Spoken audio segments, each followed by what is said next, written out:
And so we're supposed to talk about leading edge topics, so hopefully my mind will still work a little bit. So the first thing is I would like to spend some time, not too much, on what is edge. For Linaro, we had a lot of conversations almost a year ago about what is edge, if we do a group about edge computing, what will be its scope. And for about a year, we've been working hard in really notifying the use cases and what are the relevant technologies. So today we have a group that is producing a reference platform. We'll talk about that will be integrating technologies.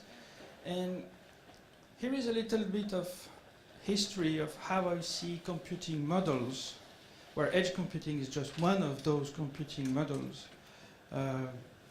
I take some liberty about the technical correctness, just for the sake of the change, illustrating the ideas. So is there? Yes. So I'm old enough that I did that. So I went through all of those things, and through the ideas that when we started to have distributed computing, all of a sudden everything had to be distributed computing, as well as when relational databases appeared, everything was to be a relational database. And I think the computing models are always the same, and we try to fit in, let's say, in edge computing, fog computing, many things that have nothing to do, but that's an easy way to let's say, a big bag to put too much things. So when I consider the internet a mainframe model, because ultimately you have one device, your smartphone, the internet. We don't know what it is. Regardless of how it is built, this is one single thing that you use. And so that's where I say I kind of, it's not maybe exactly technically correct, but if we try to summarize things, that may be not too far from reality. A big thing that happened was peer-to-peer computing, where really that was a new model where there were no distributed computing per se, because there was no organization. It was self-organizing networks of computers that were doing something, and particularly giving us access to movies. And so edge computing here started a few years ago from, let's say, the network operators. They said, if we have to distribute those movies to all those smartphones, we will have a problem. So we will stick some cache systems closer to the users. So at that moment, this was the first instance of edge computing. And then if we go a little bit beyond, people started to think, well, if we do that, it may be difficult to deploy for 1 billion devices. So how we do it? So the initial LEDGE edge computing was very simple. You have that's the edge of the telecom network. You have your smartphone, and there is a box that's sitting right in the line of the edge that serves the request as close as the user. So that's simple. But if, as I said, if you have 1 billion mobile subscribers, this model looks good, but it's not operationally viable. So how do we make it really feasible? So then you start to have a number of layers where you aggregate a little bit the data first, and then it's really a SDN network with an edge. And so there is a project in Linux Foundation to make some clarity of this specific use case, which says, this is how we name things. So there is the device edge, there is the infrastructure edge, there is... So now we start to have a common language. But if we push the ball a little bit further, then this is too hierarchical. This is too traditional.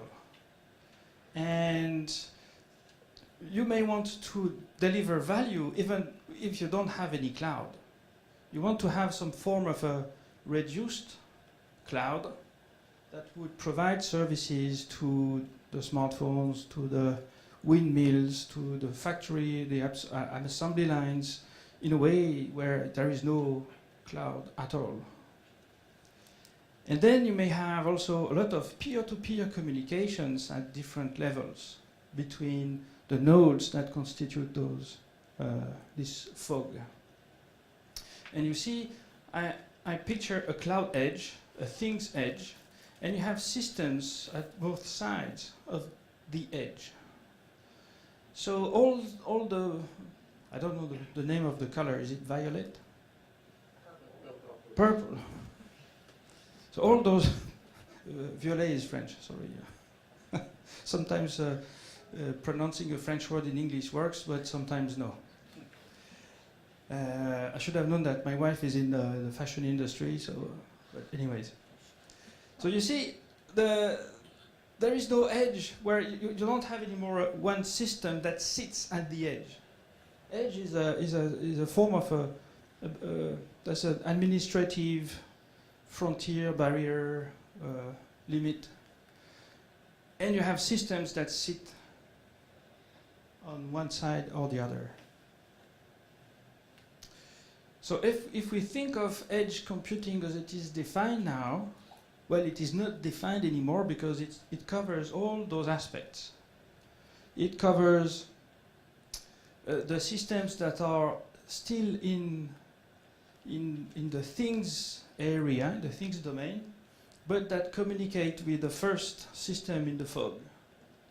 Each node in the fog can be considered as an edge node, and you can have edge nodes at the different side of the cloud edge. Some companies call that the far edge, so typically in the telecom industry, so Nokia calls that far edge, for example. And for the sake of simplicity, I would say edge and fog, it's, I think it is becoming irrelevant in trying to define exactly what it is. This is a number of systems of different sizes that collaborate, not in a hierarchical way, to be able to deliver services as fast and as cheapest possible.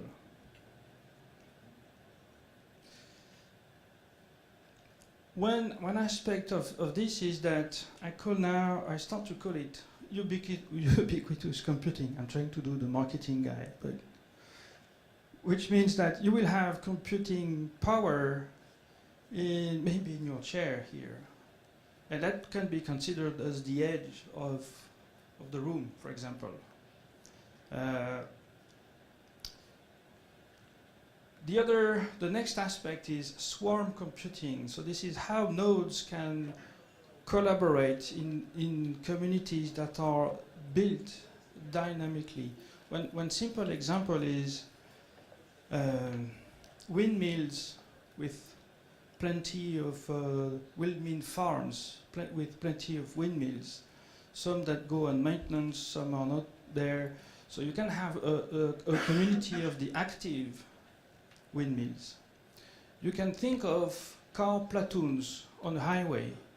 So you may have 20 cars that have nothing in common except that they're speeding on the highway together. And then if you have an intersection of two streets, you can have two swarms, two car platoons that are crossing, and those two platoons, those two swarms are collaborating to make sure that all cars pass the intersection as fast as possible. So that is swarm computing. It is based on it is building on edge computing as a computing model. Confidential computing will be related again to edge computing because that's just an extension of that. If you think of insurance companies that will have those cars, electric cars, autonomous driving cars, they will want to make sure that they have all the information available in case of an accident. And they will want to make sure that nobody can tamper with the logs. So how can they do that? Because they don't want, let's say, a Tesla, I shouldn't name brands, but they don't want the car manufacturer or the system integrator to be able to change that. So the insurance company may have an application that will sit in the car, but that nobody will be able to access, including the system administrator, so that the logs produced by this application becomes totally untamperable, or at least that if they are tampered with, somebody will detect that. And it will be like a void if, warranty void if the logs have been tampered. Guest computing is another layer. And let's imagine an application at the Olympics, which is find lost child. So anyone participating or looking at the Olympics could download an application on their smartphone, and then they will just do a 360 view of what's around, and their phone will be participating to finding the child. Yet this application they have downloaded shall have no right to do anything with the other apps, with content, with anything. They will be just given the opportunity to use the hardware to get the video feed, do the face matching, and report. So you're hosting a guest application voluntarily, but by default, it's really not accepting any other. Well, it is confined in its own environment. So edge computing really is the basis of all those changes that are kind of happening everything at the same time. One key aspect of what this is about to change is the way we exchange between applications. So there is there is a few ways to do that with publish-subscribe models, and there is what I call real-time built-in boards. That is a way to share data in real time so that multiple applications can collaborate. If you think of the traditional mesh in distributed computing, when you have too many systems collaborating, this is an any-to-any communication. These don't have a bounded way to find a solution. So data models, in addition to computing models, are going to change. I won't talk about the security and trust, except that, which is, imagine the car today. A thief can get a box, connect the box to the car, and have the car create a car key for you. The car is just authenticating the box to be a genuine box to create car keys. It is not verifying that you have the right to do it. So in conjunction with what happens to this computing model, which have an impact on the data models, there will be also a change in how trust is built, and trustworthiness of the systems is going to be a challenge, because it's not about stacking security components in a system that will get the process secure. The process itself has to be secure. The process of creating a car key has to be secured with a number of enabling technologies. So having said that, if we try to make it a little bit more concrete, there will be sensors, actuators that will be controlling, let's say, things, that will be things themselves. And then there will be a first layer as controllers. And there may be different levels of aggregation. The more you go on the right, the more you're getting closer to data center technologies. But between those two edges, the cloud edge and the things edge, those systems share a common set of requirements in terms of security, in terms of technologies that have to be present.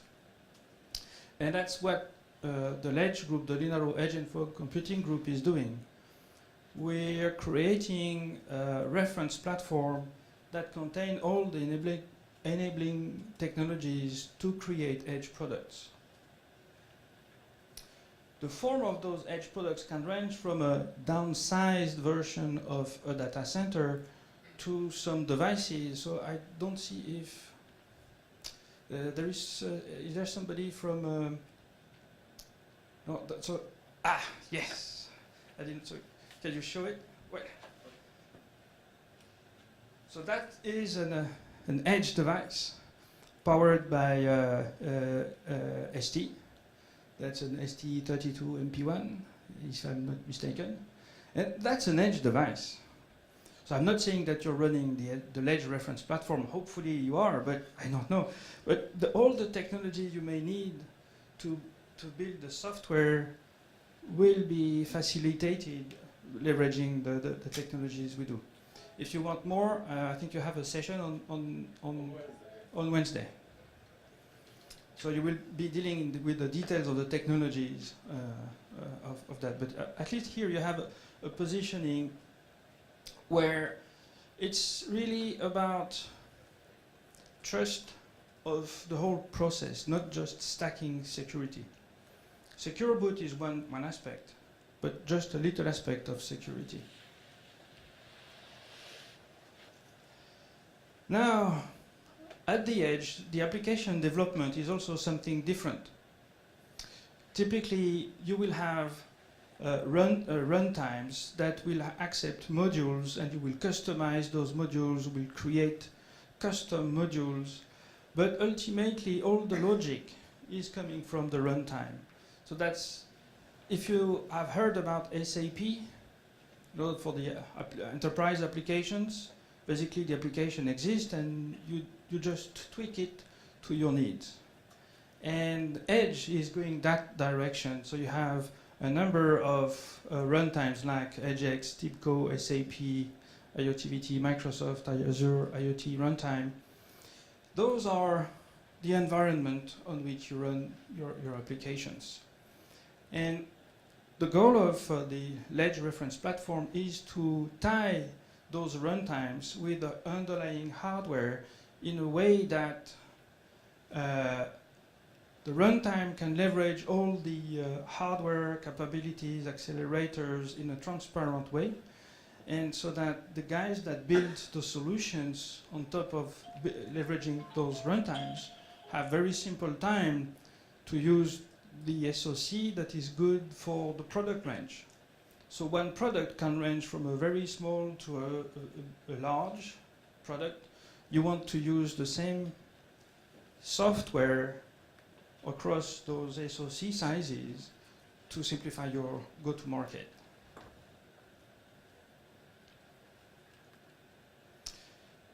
So what we say, on one side you have edge runtimes coming from Huawei, for example, and I'm not sure if it's yet public, but hopefully this will be announced that Huawei is using the LEDGE runtime, the LEDGE reference platform for their product. And there are a number of target organizations so that we will facilitate their jobs to create their product. And so we focus on systems that are EBBR compliant. And we plan to work essentially on TSN and trust extensions to the regular Linux implementation. So for example, today, Secure Boot is not ready with U-Boot. We will make that happen. there are a lot of additional topics that will be covered by the LEDGE reference platform. And I think I'm ready for some questions.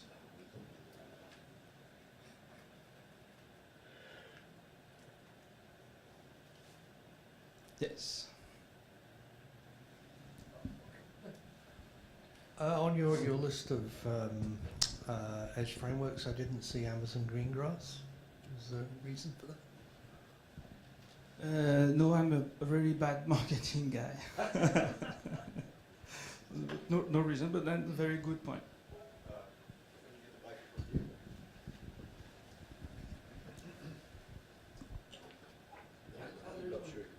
Well, where does TFA and UPTI fit into your secure boot story? So for UEFI channel core, there has been some technologies implemented related to TFA, standalone MM, and additional technologies to be able to implement secure boot on channel core for ARM servers. We're going to leverage that to do the same on,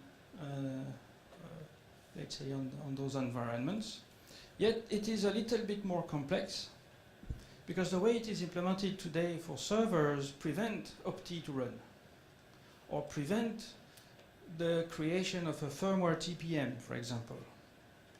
So we want secure boot to coexist with UPTI applications like non-repudiable logs and with additional applications such as a firmware TPM.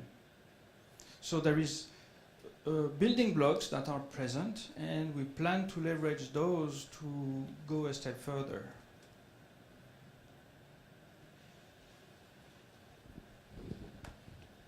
But doing it UEFI, not doing it native ATF. I may not understand your question. Could you say it again? Well, or differently? Maybe it's not a well-articulated question. So you have your boot RAM, and then your next stage would be, for example, ARM trusted firmware. So where does you're not saying ARM trusted firmware there? You're saying UEFI, I think. Yes. So I'm saying UEFI as a standard interface. So UEFI can be implemented with channel core, with XYZ, and with U-boot. We plan to add, so U-boot has a UEFI implementation today, part. We plan to extend that so that secure boot is supported, and measured boot, and a number of other extensions.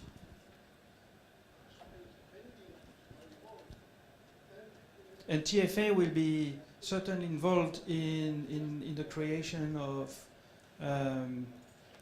the communication channel and about the secure storage needed at this very moment. Joachim is here, I think, yeah. So I guess if you want to have more details on the implementation aspects that we have identified, you may want to talk with Joachim. So. Just a little bit more on that. The intent, we were talking about this issue earlier. The intent is that we want the same backend regardless of whether Tiano core firmware is used or U-boot firmware. In both cases, it's a UEFI API to talk to the payload for the OS, and the ideal is trusted firmware, UPTI, that stack on the back end for doing secure variable storage, so that we're able to use the same infrastructure in both cases. What about update? Pardon? Update. UPTI? Sorry, Updates. Plan is to make sure that we've got capsule update support, the ABI.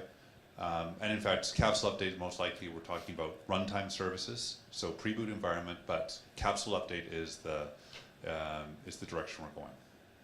And capsule update is very important. So I've been warned that, for example, the FIT format is not really that friendly with, well, yes, but if we look at the market have been in, let's say, the embedded system, well, the embedded world is almost one project, one processor, one software. Edge is pushing the limits of that type of project in a way that you can't do a dress for Madonna as you do a dress for 2 million women. And we're embedded is how to build a dress for Madonna, more or less. Well, here we need to build thousands of different products. So UEFI ABI is a major element of the updates over the air or not. And UEFI capsules have to be available to do those updates. And not just about the firmwares, but the certificates, the secrets, the keys, the whatever has to be updated. The OTA authoring tools should not care about what the SoC is to be able to deliver the service, which is the case today. They have to have drivers per SoC, and which get mad people like, I don't know, Caterpillar or Volvo trucks, because for one system they may have 10 different OTA solutions.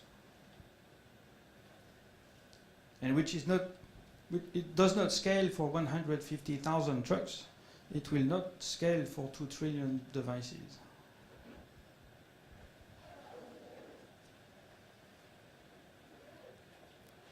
I think I'm two minutes over. So thank you very much for attending the session and for your nice questions. Have a great conference.